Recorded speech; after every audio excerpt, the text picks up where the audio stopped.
Assalamualaikum warahmatullahi taala wabarakatuh. Selamat datang ke channel saya Warisan Garage.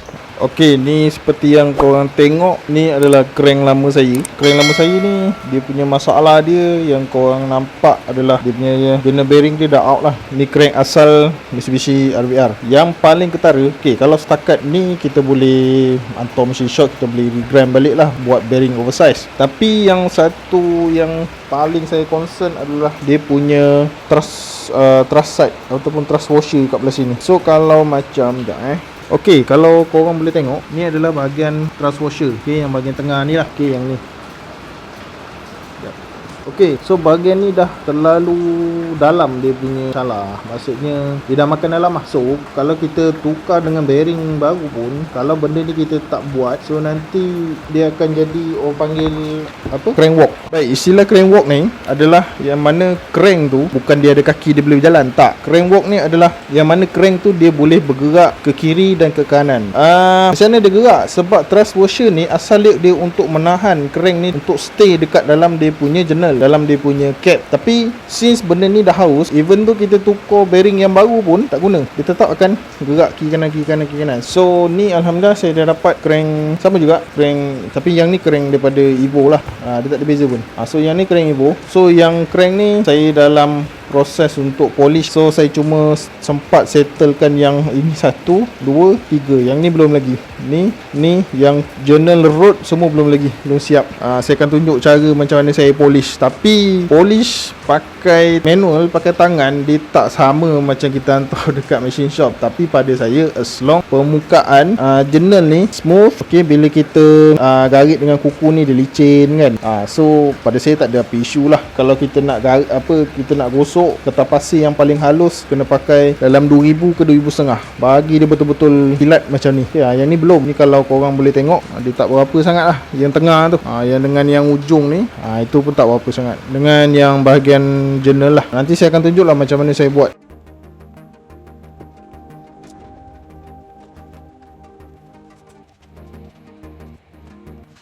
Baik, bahan-bahan yang korang perlukan untuk buat polishing ni adalah tali kasut, atau yang lebih baik kain yang digunting mengikut luas journal tu, sebab nanti kita nak ikut saiz journal masa kita nak buat gosok tu. And then kertas pasir dari 80 grit sampai ke 1500 grit, gunting, tape, tak kira lah tape apa yang kau nak pakai, dengan juga WD-40. First step, korang gunting kertas pasir ni ikut saiz journal yang korang nak gosok. Macam ni saya nak bagi contoh, saya gosok journal main bearing. So kalau tak ikut pada luas journal, nanti masa kita pusing nanti dia akan sangkut. Alright, and then macam korang tengok ni, saya lilitkan dengan tali kasut. Saya lilit dalam 2 lilitan. Ni pun tak cantik lagi, saya terpaksa gunting lagi semua. And then korang letakkan WD-40 untuk dia punya lubrication. Lepas tu korang lilit macam ni. Ni saya terlupa nak letak tape. Patut saya letak tape. Kita letak tape tu untuk ikat kertas pasir ni. And then kita buat macam ni lah. Kita gosok, tarik tali tu.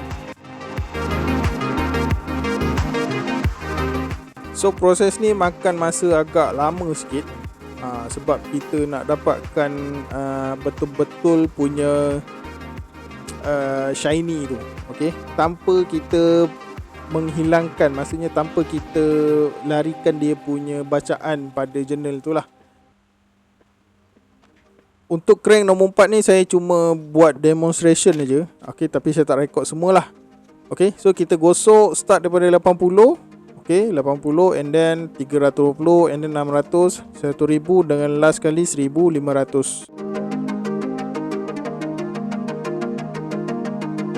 Baik, ni dah siap saya punya polish.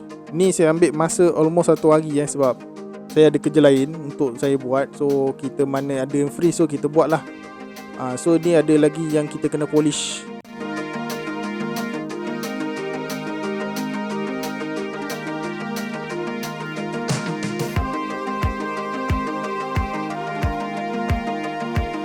Baik, seterusnya kita pergi ke journal yang lain lah. Tapi saya tak tunjukkan ke semua proses yang saya buat tu sebab proses dia memang terlalu lama. So So untuk korang yang nak cuba buat DIY sendiri boleh lah, boleh, saya tak ada masalah. Tapi saya recommend daripada korang buat sendiri, better korang hantar pergi machine shop lebih baik. Okay, saya tak cakap yang gosok pakai kertas pasir ni lebih elok ataupun sebagainya, tapi pada saya, kalau korang ada masa lebih, boleh lah. Nak jimat duit pun setakat berapa je yang korang boleh jimatkan. Dia lebih kepada komitmen masa tu. Macam ni kita sendiri tak apalah saya buat kan. Tapi kalau kita orang, saya sekali tu je lah ada saya buat. Sebab itu pun sebab PKP kan, tak ada kedai machine shop. So yang ni kita tadi 320, ni pun dah almost fine. So mungkin terus gosok sampai 1000 je lah. Sebab tadi dia tak ada makan dalam ni. Tapi kalau yang nombor 2 ni mungkin kena step by step lah. Baik, tahap grid kertas pasir yang kita nak gunakan untuk buat polishing ni depend pada tahap kerosakan ataupun tahap cala pada journal tu. Andai kata dia dah terlalu dalam, atau maksudnya bukanlah terlalu dalam, kira macam dah terlalu kasar. Okey. Biasanya kalau saya akan start menggunakan dari grid 80. Grid 80 tu kita kena tengok. Sebab grade 80 ni dia tak terlalu lama, sebab dia makan permukaan tu terlalu banyak kan. So biasanya kita buat depend lah, tengok kalau macam cala dia tu dah start hilang, so kita dah boleh proceed ke next grade lah. Okay, biasanya kalau saya gosok macam ni, saya akan cuba, maksudnya buat dua side. Okay, satu dekat side yang belah yang macam korang tengok ni, nanti saya akan terbalikkan ke sebelah sana. Baik, macam korang tengok ni, saya terbalikkan sebelah sana. So sebab kita nak bagi dia even, rata.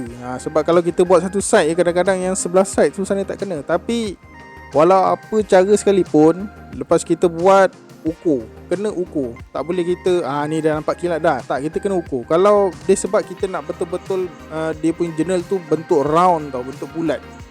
Sebab kalau tak dapat bentuk bulat, dia bukannya nanti dia ada apa, tak, nanti macam efek pada clearance tu.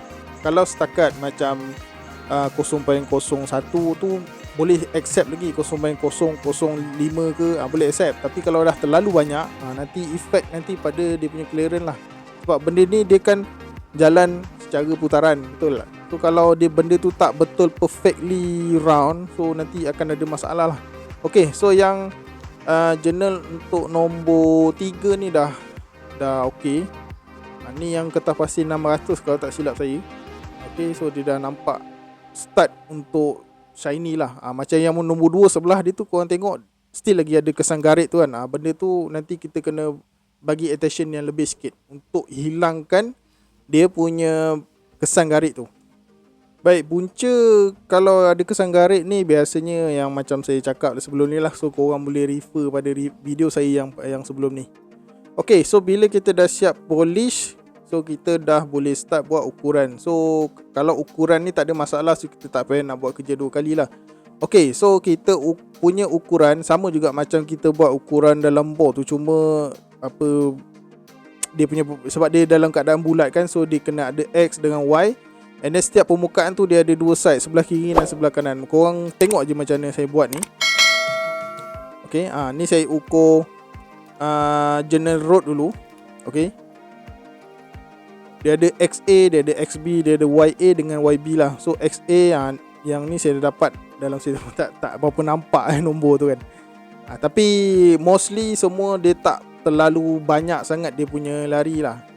Kecuali pada bahagian main bearing. Main bearing dia ada over sikit dia punya makan dia tu. Tapi tak apa, as long dia tak effect pada dia punya kita punya oil clearance, so pada saya boleh je pakai. Okay, macam biasa yang saya bagi tahu sebelum ni, kita perlu ukur untuk make sure dia tak run out of spec. So kalau dia dah out of spec, so polishing dah tak guna lagi, so kita kena potong crankshaft ataupun lay bahagian journal tu, bagi dia maksudnya kecilkan dia. Kita kena guna bearing yang baru lah. So bearing yang lama ni kalau kita pakai juga, nanti dia akan jadi floating. Bila jadi floating, nanti crankshaft akan jadi out of balance, and then pressure minyak pun akan loss. So dia akan menyebabkan kerosakan yang lebih tinggi lagi lah. Okay, nanti tak guna kalau kita nak buat kerja 2 kali kan. Baik kita buat kerja sekali je. Betul tak? Baik, semua ukuran yang korang dah buat ni penting tau. Sebab nanti masa kita nak kira, maksudnya kita nak tengok clearance, nanti kita korang kita dah ada reference pada yang documentation yang kita dah buat tu. Okay, so untuk road dah siap. So kita boleh proceed ke main journal pula. Okay, main journal ni macam saya cakap, okay, yang macam korang tengok ni, yang journal nombor 2 dia ada sikit makan, tapi dia as long dia tak lari daripada spek dia, so consider boleh pakai lagi lah. Tapi apa-apa kita kena tengok dulu dia punya clearance. Baik, penggunaan micrometer pun kalau boleh beli yang baik sikit lah. Sebab sebelum ni saya ada beli yang biasa punya, lebih kurang harga dalam RM40. So bila saya pakai tu, dia tak boleh buat calibration macam yang korang tengok sebelum ni kan. So better beli yang baik punya lah. So untuk main journal saya dah set habis. Maksudnya dah dapat ukuran dia. Ikut pada ni average dia punya worn out lebih kurang dalam 0.02 lah macam tu. Lepas kita gosok, okay, tapi ada yang bahagian yang tak berapa cantik lah. Macam yang nombor 5 okey, nombor 3 pun okey. Yang tak berapa sangat nombor 2. Nombor 2 tak berapa cantik. Nombor 1 pun okey. So ni dia punya rule of thumb lah untuk kita kira clearance dia berapa. So andai kata kalau clearance kita 57.46, so 0.01 ni kita kena kalikan dengan 57.46 lah. So dia mesti akan dapat lebih kurang 0.05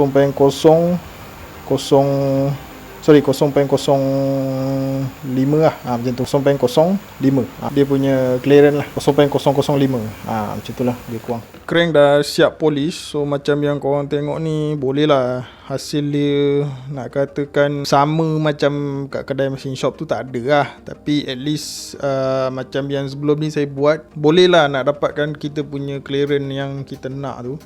Okay, tapi make sure lepas kita polish ni pakai kertas pasir kan, sebaik-baiknya kita ukur pakai makrometer lah. So yang ni saya dah ukur semua dalam ikut pada dia punya spek lah. Cuma yang nombor 2 ni dia ada kecil sikit. Nanti apa-apa kita kena tengok pada dia punya clearance dia masa kita dah pasang dekat blok nanti. Okay, sekali lagi saya cakap, korang nak polish crankshaft ni, saya punya cadangan better korang pergi ke machine shop lah. Sebab satu, machine shop dia punya kerja memang precise lah, dia gunakan mesin. Okay, and then benda ni pun dia letak dekat pada dia punya mesin. So dia akan roll, lepas tu dia ada satu mesin memang khas untuk polish crankshaft. So dia ada ketepatan daripada situ lah. Macam ni kita guna manual pakai tangan, so nasib.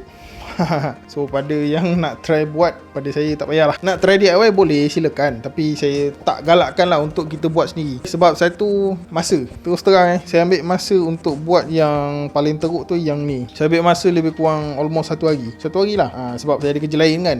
Habis kerja kita polish. So yang ni yang paling teruk betul. So ambil masa lebih kurang dalam 1 hari. So pada saya tak baloi kalau kita nak buat sendiri, semata kita nak jimat duit dalam berapa puluh ringgit je kalau kita hantar polish dekat mana tu, dekat machine shop kan. So setakat ni untuk episod kali ini, DIY polish crankshaft. Okay, so pada siapa-siapa yang nak bertanya ataupun nak komen ataupun nak bagi pendapat, korang boleh komen dekat ruangan komen yang dekat bawah tu. So for those mana yang baru sampai ke channel saya ni, so tekan butang subscribe sebagai tanda korang support saya.